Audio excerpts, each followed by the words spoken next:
Laksang-laksang katangungan ang sa akin bumabagabag.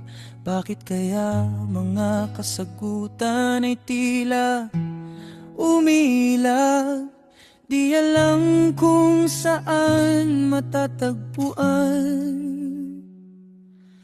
Kailan kaya ako'y mapagbibigyan?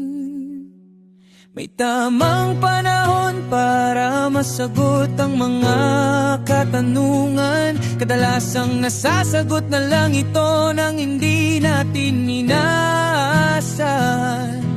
Kung hindi pa panahon para ikaw ay mapagbigyan, malay mo sa susunod na araw ay may magandang dahilan. Kung ang dahilan ay upang hindi ako masaktan, para saan pa at natuto akong lumaban. Huwag sana ipagkait ang mga panahong ako sana'y masaya.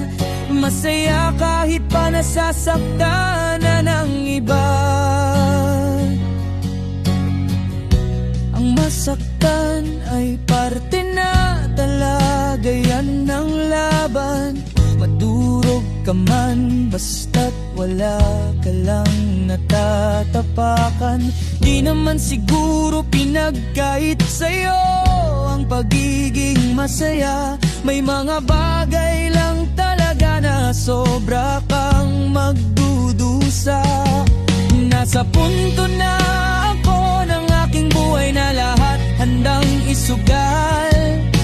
Walang pag-atubiling, nais ko namang magmahal. Magmahal ng isang taong mag-uukit sa aking puso. Magtatama ng lahat at sa akin ay bubuo.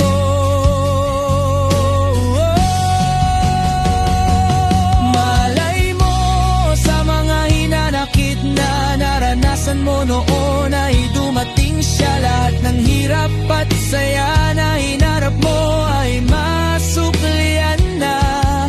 Sana sa pag-ukit sa puso mo ng pagmamahal niya ay mabumuo muli ang mga pirasong nadurog sa kapabayaan ng iba.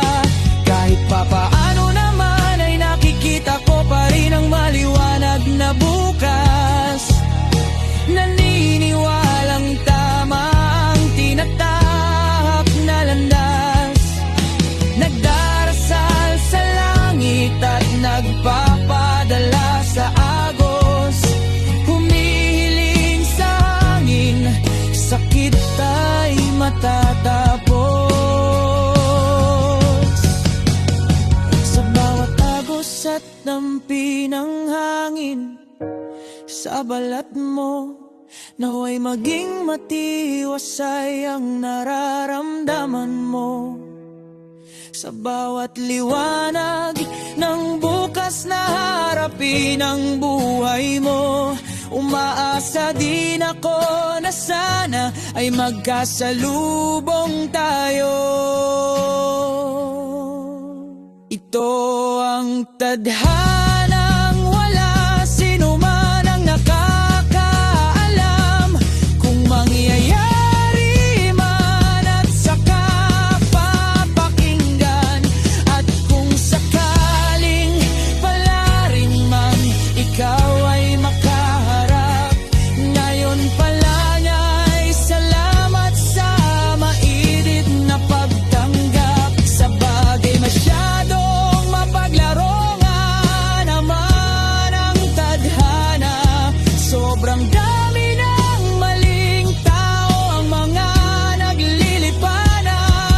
At kung sakali man na ikaw ay mabubulungan ng tadhana, sana masagot lahat ng katanungan at ang mali ay maitama.